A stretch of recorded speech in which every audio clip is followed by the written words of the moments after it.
My guest today is Sebastian Białas, a product designer, founder, and father. For more than 2 decades, he has been helping startups turn ideas into real usable technology. And now he's bringing that experience into the world of education. In this conversation, we explore how he's building Edubba, a tool that helps teachers create better lessons with a special focus on kids with diverse learning needs. We talk about how being a parent shapes his perspective, how to build tech that delivers value without becoming addictive, and why most founders fail not because of bad ideas, but because they don't listen. It's a calm and deep conversation about designing tools that matter, about the future of education, and about what happens when we put people, not just features, at the center of what we build. If you enjoy this episode and want to help more people discover thoughtful conversations like this one, please consider liking, sharing, and subscribing to EdTech podcast. It truly helps me bring these ideas to a wider audience, and I'm grateful for your support.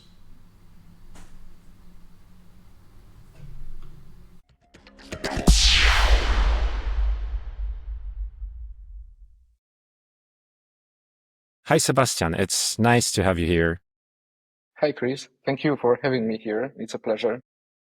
The pleasure is mine. Let's start right away with the first question. As an experienced entrepreneur and UX expert, what inspired you to enter the education space in particular? Short answer is my kids, because if you have kids, it changes everything, your way of seeing the world. But the longer answer would be that I started my digital product journey like 20 years ago. But right after the COVID, I had an opportunity to create a product for one of the mobile networks. The mobile network, which wanted to be a mobile network only for kids. So they were focused on securing the space for kids and educating them how to use the technology in safer way. So we had this crazy project, like for 2 months, to create 2 applications for kids and for parents to control and to cooperate. And that was the very first project in EdTech space I had the pleasure to create. And I discovered that it was so satisfying to create something that my kids could use and have some benefits from it, like better education or better understanding of technology. That main reason. Great. And was this project a success? Or, well, clearly we don't have it running today after 20 years later. So Yeah. what was the outcome and maybe why it didn't took off? We don't have that project, that's true. I believe that was a mix of some circumstances, but the most significant reason was that the founder couldn't found another round. Okay. He had the money for doing some discoveries to create the product and to start a little bit of sales and marketing. But it was not enough to make an impact to the market. And it was a hard time to raise money because this was right after the COVID. So every investor was thinking, what's next? Should I invest or should I pause for a moment? And he didn't raise that money, so the product died with some time. We had some really happy users. We had great feedback from parents and for kids. My kids were the first testers. So you're So testing on your yeah, kids. yeah, in that case, because this was beautifully crafted application for kids that was meant to engage them to gather the knowledge about how to use the technology, but at the same time, it was created to not to be too much addictive. So, for example, kids So it's have completely contrary to things we are doing like from day to day. We are trying to make the product more addictive. exactly. It was like, the biggest challenge in my life because you have to connect two totally different worlds. Yeah, but but we succeeded in case of product, but unfortunately it wasn't a good time on the market. So everlasting problem with funding, finding any money on markets. Right, but as a UX specialist, I guess you see the world in a little bit different way than I am, for example, or maybe many of us. So what's your take on the current learning platforms or the school management systems from the UX perspective? What would you like to fix the most? And that's a hard question because that's I know you probably you want to fix everything, right? Let's yeah. do it from scratch. No. It's not that bad. You know, we have so many platforms and tools in our learning time, different in different schools in different levels, that it's hard to, you know, put it in one sentence. But as a parent, I'm using some tools provided by schools, my kids' schools. And I don't believe that someone were thinking about parents' comfort during using these tools. There's a lot of, you know, I don't want to be too much to put too much critic, but I don't believe anyone designed that particular product. I won't name that, but there's a lot of, you know, quite simple processes, but I have to do a lot of clicking and it's disturbing, you know, a lot of notifications that are irrelevant for me. So it's like I don't have any comfort using them. But in case of platforms for kids, I did some research because of my current role, and it's not that bad. I would say that it's getting better and better. And not only on educational part, you know, when I look at digital products, I can feel that during last 5 years, we made a huge progress by putting this UX as great advantage of a new product. So the founders are really aware that this creating a good UX is important for the product to succeed. So yeah, I believe that there's a lot to do, a lot to change, but it's getting better and better. That's true. 20 years ago, no one was taking UX so seriously. Now there's so much competition, I'll say, on the market that you have to win with something, and usually you win with user experience, or in case of education, you win with the parent experience. Because usually the parent chooses, or the teachers choose the tool that you will use. So the student experience maybe is on the second place, and the parent, the guy who chooses. Yeah, depending on product, but yes, this user experience can be a huge advantage on the market, and we have a lot of examples of products which entered the really crowded markets, but they won by greatly crafted UX. Yeah, that's really important, especially when we are talking about software for kids. But you've said something interesting about making products addictive. And how do you balance it? You have to make it so attractive, I'll say, for users to want to use them. You have to balance those notifications or those small gratifications that you have in an application, in the interface. So these are the mechanisms that are addictive, that encourages user to, or the student or teacher to come back and look at your application. And that's what's bring a business model sense oftentimes. But on the other hand, you said that the good thing, that's my perception, that the good thing will be that the tool won't be so addictive. So how do you balance it? How do you think we should balance it? You know, to get to the source, the problem we were solving with this application I mentioned before wasn't about all the applications. It was about disconnect kids from technology at all. You know, like in age of 6, 8, 12, the kids are really addicted to the screen itself. It doesn't matter what's on the screen. It's like if you have small kids, you can see that they are not interested on I don't know. That's true. For example, this morning I got up and I had to download some backups from the cloud, and I had a progress bar on my screen, and my 3-year-old sit on my lap and was staring at the screen like Yeah, that. because it was moving. Yeah, because it was moving and it was very slow. But when it finished, it was like, I don't know, 10 seconds. She screamed, "Oh my God, one more time, one more time." I Yes, can't do that. That was a deleting. that's exactly what I'm talking about. It's not, it wasn't about the specific application or Uh-huh. social media or something. It was about screen itself. But on the other hand, you asked how to avoid that or how to manage that.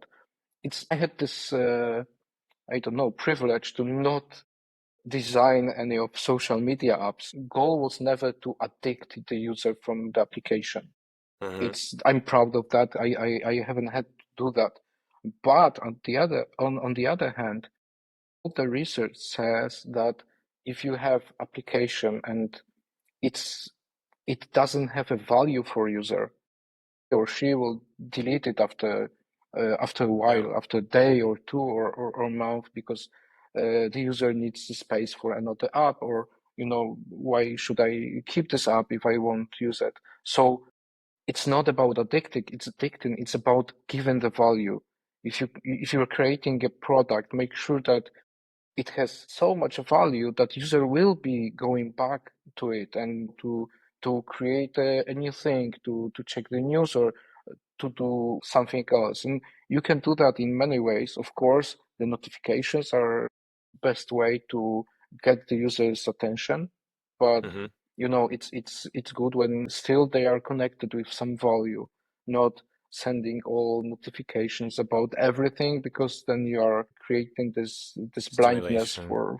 for yes, the user is overstimulated. You want to turn it off, or he doesn't care about another notification. Uh-huh. So it's more like that. You have to create some functions, some processes, some things that are valuable for the user, and then you have the user's attention, and you can manage your product. That's a great piece of advice. In other words, you should focus not on stimulating and, oh my God, I lost the word. That happens. Yeah, but you shouldn't focus on stimulating the user and addicting it. Oh, addiction, that was the word. So you shouldn't focus on addicting and stimulating the user, but on bringing a real value that user will miss. And that brings to my mind my previous conversation with Marcin Demkowicz. Maybe we will link to this conversation as well, because he mentioned something that the technology or the startup should be invisible to user. Like he should use it, or she, because of the value, not because it's the new shiny thing that you have to Mhm. or you want fear of missing out. So it's an interesting take. So you basically confirm from a UX specialist point of view as well. Yeah, And an exactly. ethical one, I would say, because it sounds like you're an ethical one. Yeah, it's really important nowadays to do the stuff that really helps people, not only takes their attention Hmm. to create anything. Let's move on to another one. Recently, you wrote a book on validating ideas, Yep, and guilty. now you're building another venture. It's not your first one, but you started another one. It's called Edubba. We will talk about it in a minute in details, but maybe to start with, have you applied those principles you wrote about ideas validation in your book? Have you applied those in building Edubba? Yep, of course. I really believed what I written there. So yeah, it's like, after 20 years in this business, you know that there are some things you have to do to move on, to start with, to really have had a chance to succeed. So as always, I started with some validating on paper. That's the very first stage Mhm. before anything else happens. You have to change your thinking for more like critical, to see the product on paper, to see the users, the target groups, to check if you are able to create a value and create a momentum for that product. So that was the first part, like Mhm. a lot of workshops, a lot of talking, and checking different perspectives, brainstorming. Yeah, but we did that like half a year ago. Mm-hmm. So before that, we didn't wrote any single line of code or design any screens. Uh, it was that important for us. Then we moved to some user research. Still, if you want to create a product, you have to know the user's perspective. In this case, students in high school or second or Actually more like teachers at the moment. But teachers. yeah, our first take was to create a product for students, more for teachers and students, but with more focus on this second part. Mm-hmm. But right now we are focusing mostly on teachers to help them do some stuff we'll talk about later. During this first stage, we discovered that we have an idea. We know what we want to do in this product and what we want to achieve, but we wasn't sure that we are able to do that with current technology because we are using a lot Mm-hmm. of AI functions and things that wasn't addressed in any other products. We decided not to go straight to MVP and Mm-hmm. attacking the market with already made product, but we decided to create a POC, this proof of concept, to Mm-hmm. check whether the technology is ready for us or Mm-hmm. we are ready for technology. We discovered some parts that are well managed at the moment and some others that we need to create some R&D activities to create them in the future. So that was the second part. And right now we are starting with MVP. Mm-hmm. Between that, we are talking with a lot of founders, with a lot of teachers, a lot of schools to get their perspective on teaching, on what teachers are struggling with, etc. So, it's constant validation.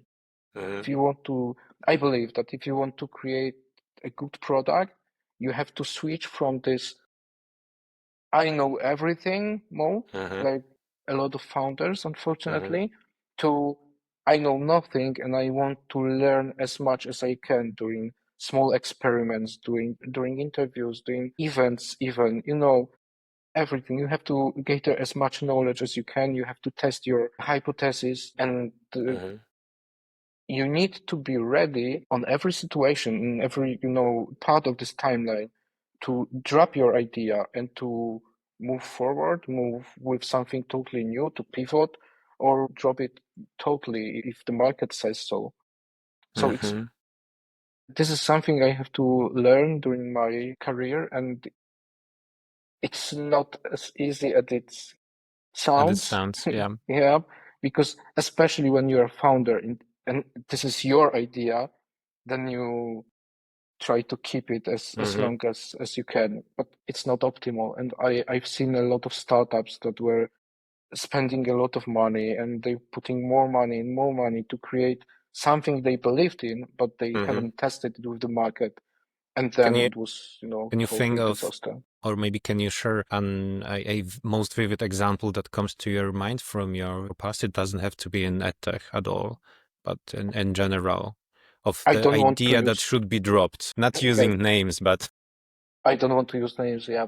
But yeah, we were creating some apps for example, we were engaged in the application for travel market, and uh, it before was like COVID.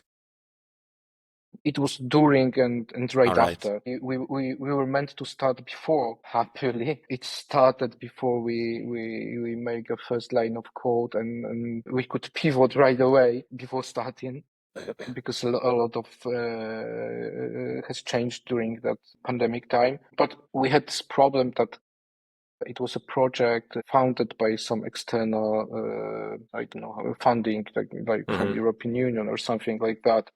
And the problem in that projects is that you have to plan this project like 1 year before, then they are analyzing your documents and you sign the agreement for next 3 years Mm-hmm. of work, and everything that's on paper is Set sacred. in stone. It's yeah, and you cannot change that. So we Mm-hmm. were struggling with some assumption that were made before the project, and we even if we had some feedback, we couldn't use that. But the hardest part was that the founder, who was a great man with great vision, and he really believed in that product. But I think he believed it too much, Mm-hmm. so he didn't want it to pivot and this product in some other ways, and it failed after all. So yeah, that Mm-hmm. was one of examples, but there are many of them. That's why that was one of the reasons I wrote a book about validation, and I changed my agency role and the Mm-hmm. process. There was this one day I said we won't do any other project without the stage of validation. Mm-hmm. And if customer doesn't want that, we won't take that project because it's too risky for the founder and for us. Because if you're creating product with no outcome that doesn't hit, or it's hitting the market, but it's jumping back, Mm-hmm. you don't want to witness that. You don't want to be hit by ricochet. Yeah, exactly.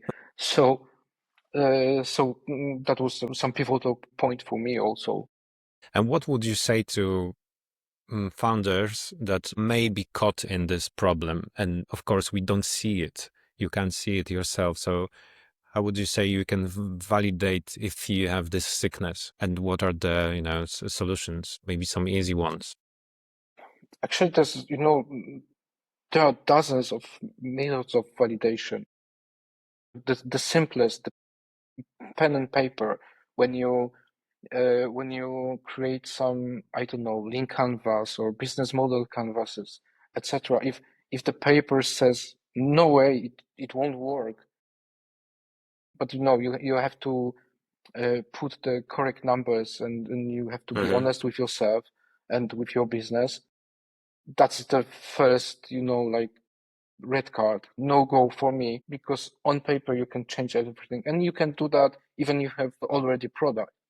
But I know that it's so hard to say I failed, and I have to stop that. But to every founder, you shouldn't be afraid of feedback you are getting from the customers, from Mm-hmm. the market, because in worst scenario it will save you tons of money.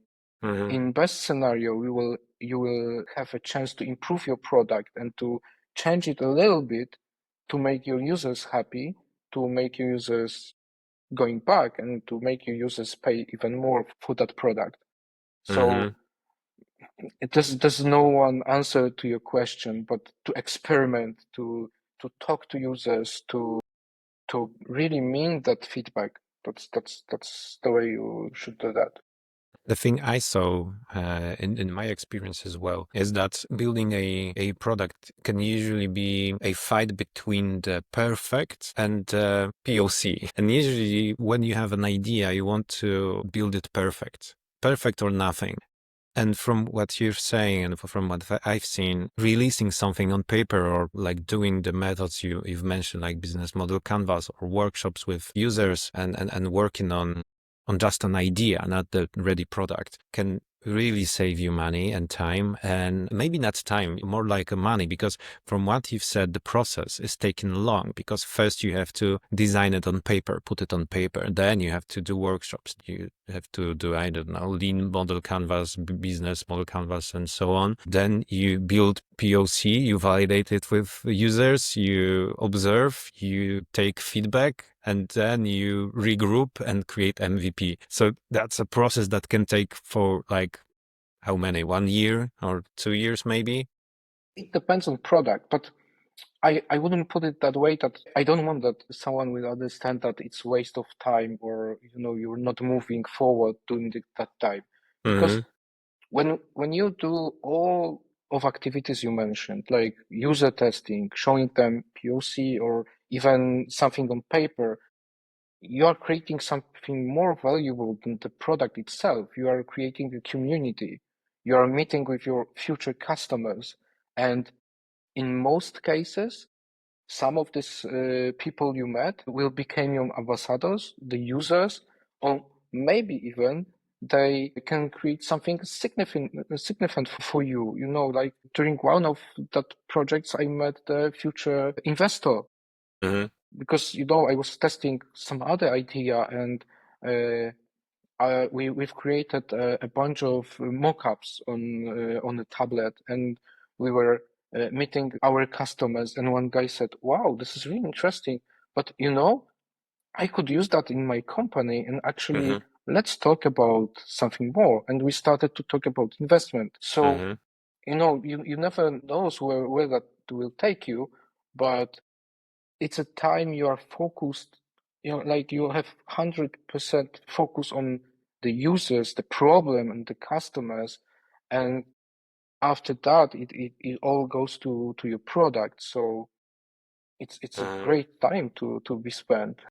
But I agree that it's totally different way than crafting the perfect product that can actually take a much longer time. I've met the founders who wanted, who wasn't releasing the product because we have that one thing to be finished, it should be better. Then they found another way, and we were struggling on 1 year on fixing some irrelevant stuff. Yeah.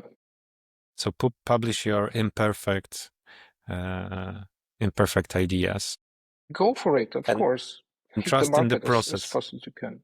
Yep. That's a great thought to be left with. And to put a stop on some part of our conversation, because I'd like to move on to the venture you're building currently. I'll summarize it in a few words. So trust in the process, focus on user experience or the teacher's experience in this case, and work with user experience specialists. Don't do it yourself. Or was that too far-fetched?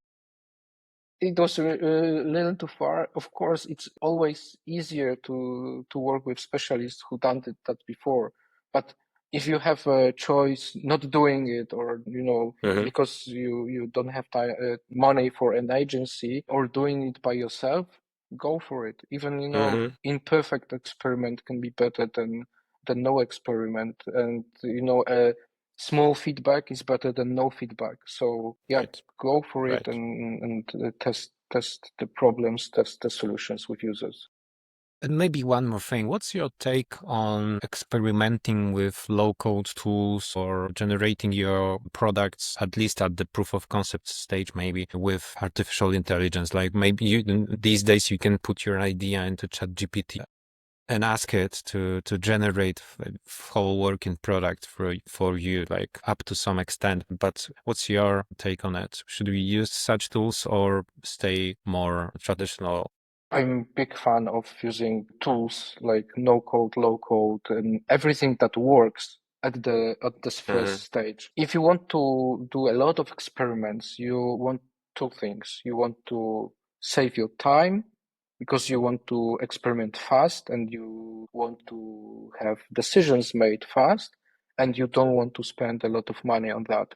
So no code, low code, or anything generated by AI, if it works for this short period of time of experimenting, that's the best way to handle that. At this moment, I would be afraid of creating the whole app, like for production by AI or any other tools. But yes, at this stage from zero to MVP, I'm in.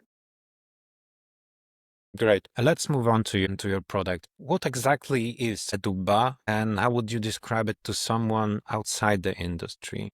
After a pivot, which I mentioned before, Edubba is a teacher's assistant that is meant to help teachers to prepare better lessons for the classes. We are focused on creating lessons that match the school's program.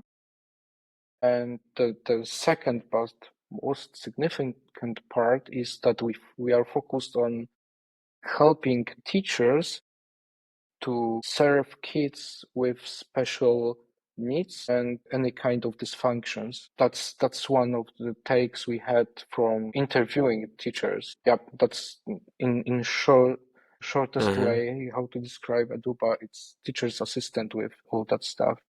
And what is distinctive about this tool? Because many founders these days in EdTech are building tools that will help create lessons or support teachers in some way. What is specific about Edubba? Why is it particularly good?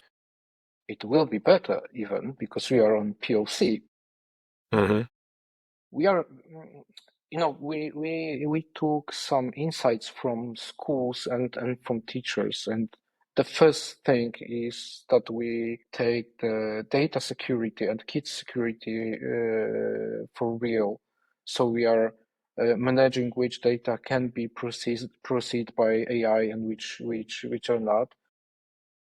We are utilizing only a part of chat or AI knowledge because we are focused on working on real schools materials and helping teacher to adapt lesson in many ways to kids' needs, children's needs, and to the program he has to proceed.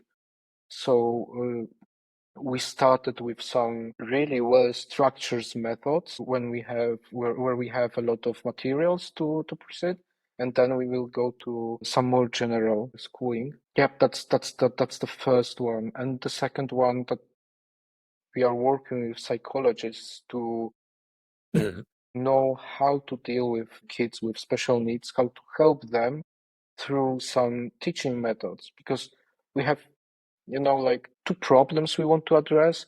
It's one is this personalization, like when you have a kid who has some difficulties or dysfunctions, teacher would like to know what kind of methods can he or she use to create the better space for that kid, to give this kids a comfort. And the other one is that in many cases in one classroom you have kids which are performing on different level. Someone needs some more time to learn, and we have this exceptional units which can go through everything and then they are bored at the end of the lesson. So we want to manage that also to help teachers to prepare well for that situations.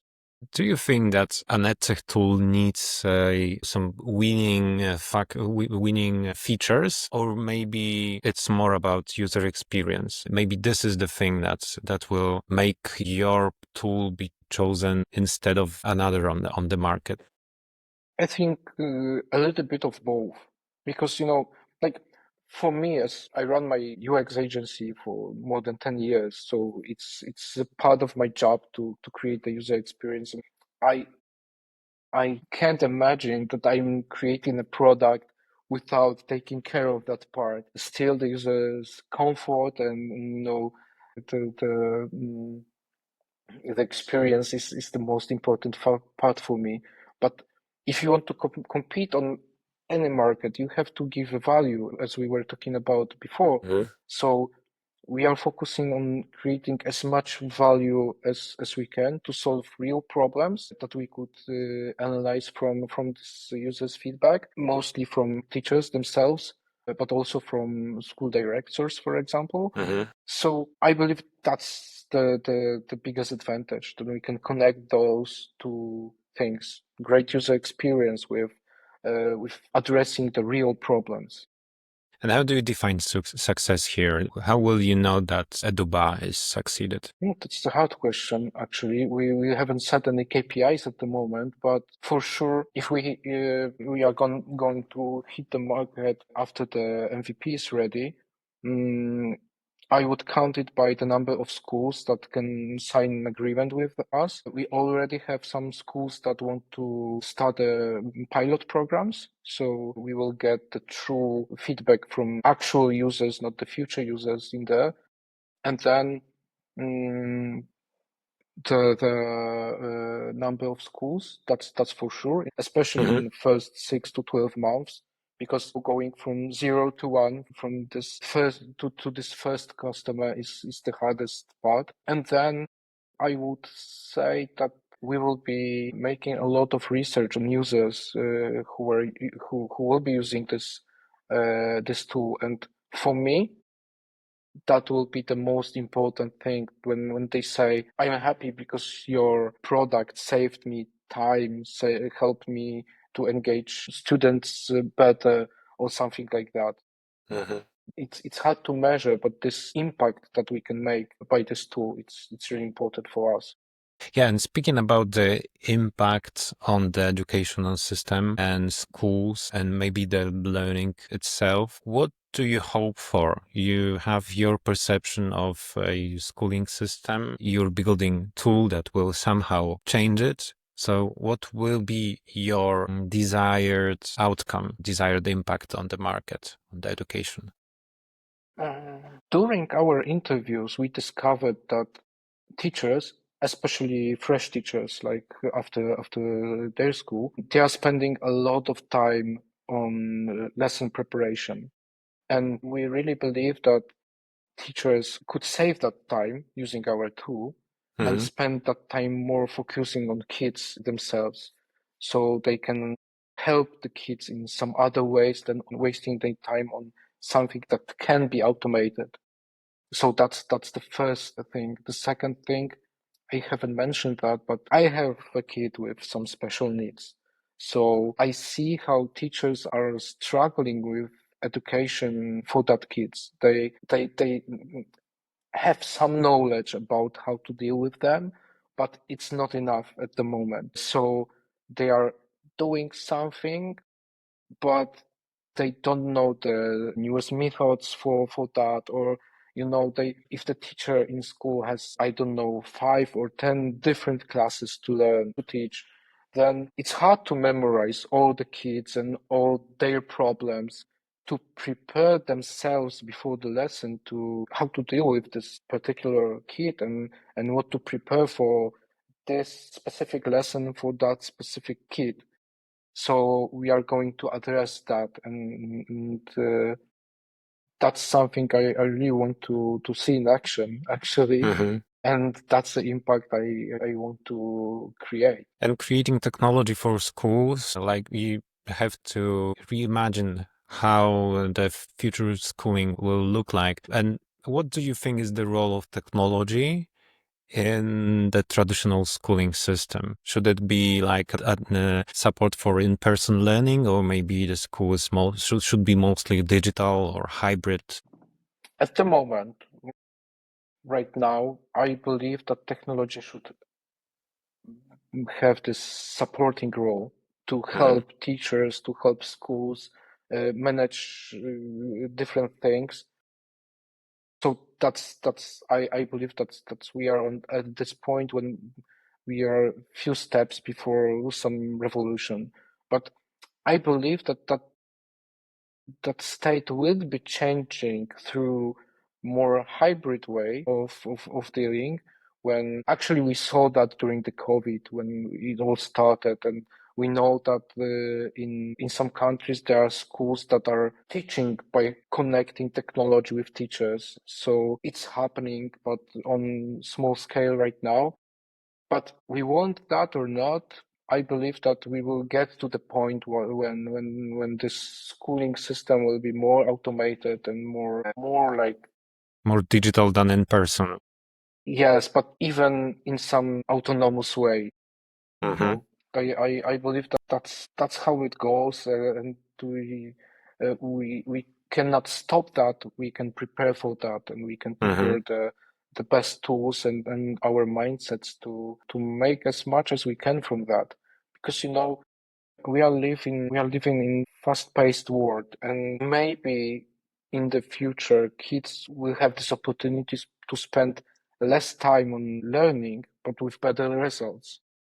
So I believe that can be the biggest outcome in the future. But like everything, we should take it step by step, not to skip the important part, because we can get a really valuable lessons in this middle part.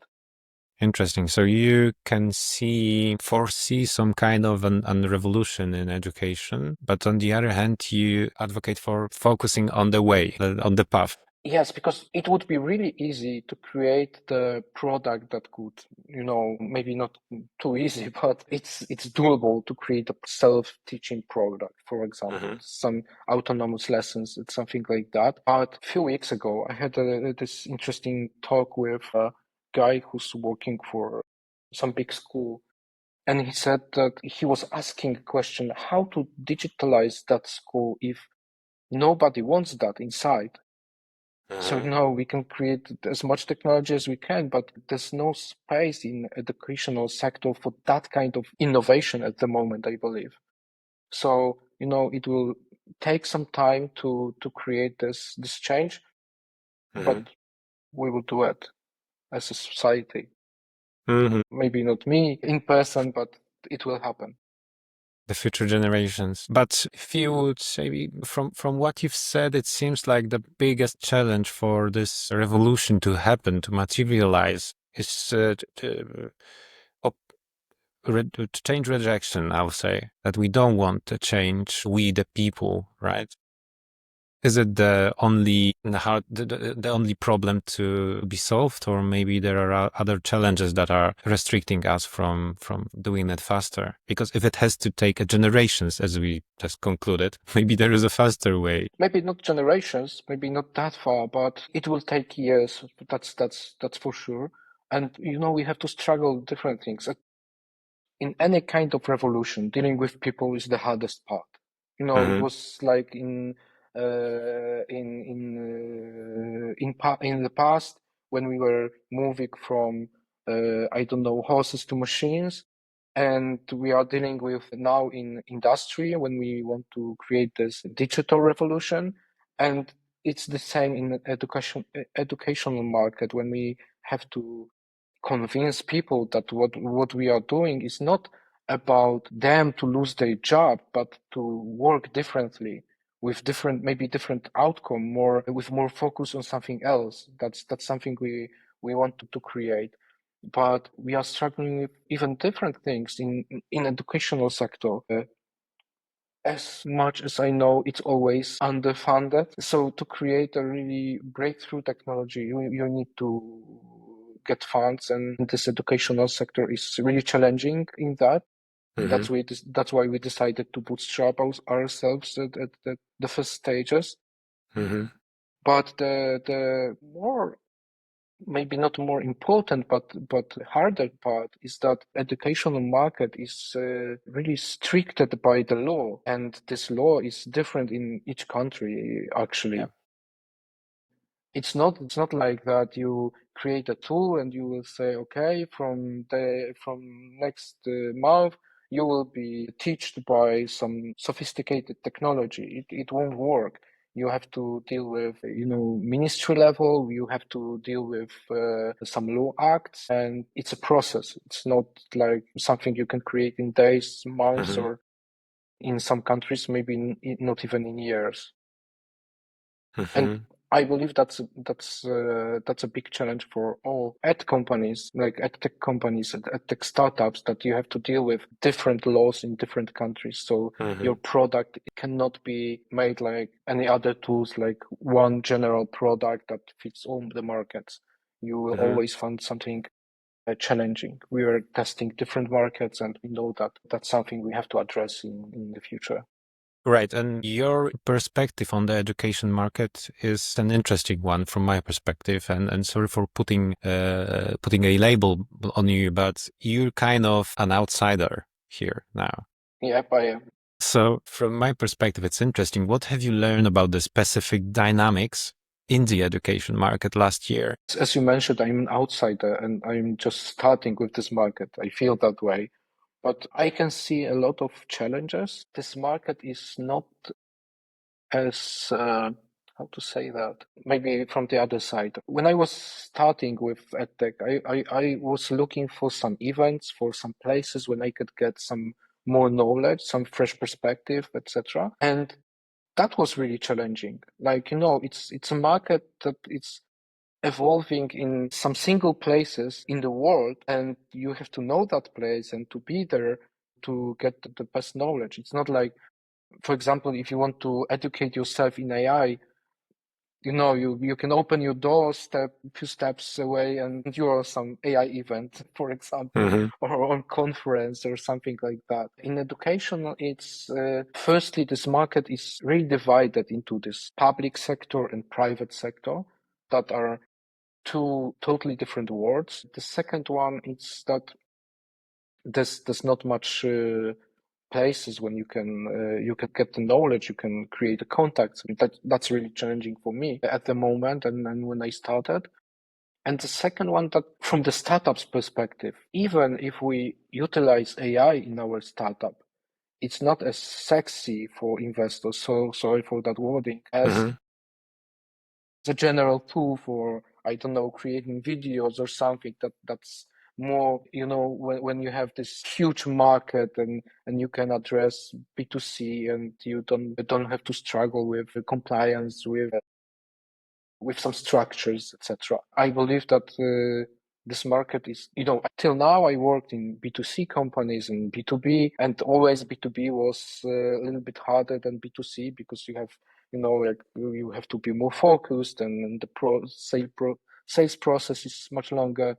And I switched into EdTech, and then I believe that it's even more challenging than B2B because of procedures, the budgets, the way of managing budgets, etc. So we will see where that goes, but it's for sure that's more challenging market.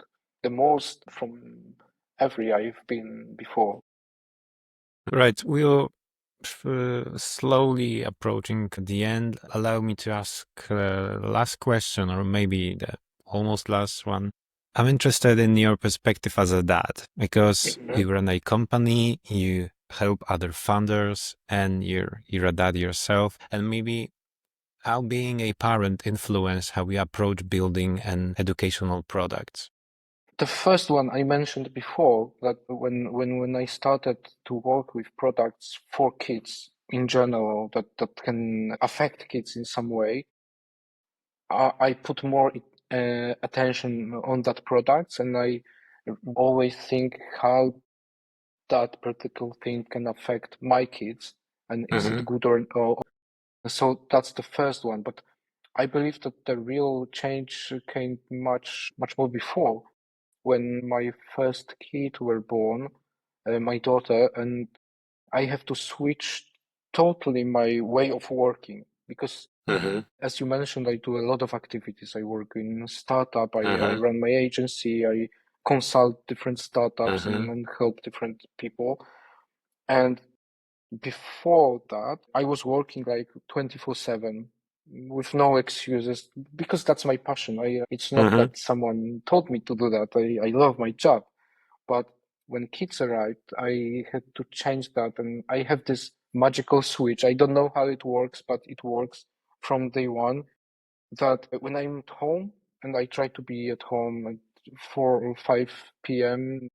every day, I switch to that mode till kids go to bed. Then I can work more, but this is like time for them, and then the time for creating the families. So that has changed, and that's something really important for me to it's always quite refreshing, when you have something to switch to, and you are doing this in this truly dedicated mode, not only because you have to do that. So yes, that's how kids changed my way of working.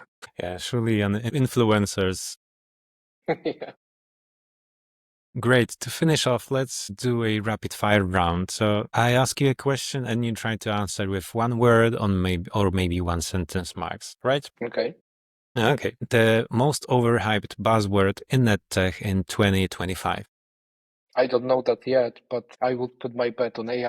The mistakes most founders repeat most often. I would say this blind belief in the product, not the problem. What's the best piece of advice you've ever received as a founder? Test it, stupid, but in the way of validate idea or something. Of course, validate ideas, stupid. Mm-hmm.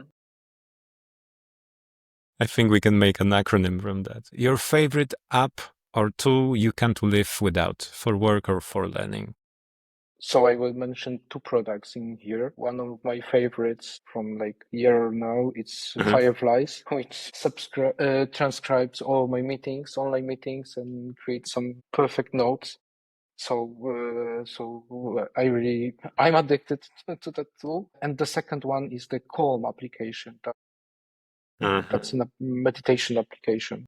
It helped me a lot when I was struggling with some problems in my life. It helped me to focus on something, to calm my mind and move forward.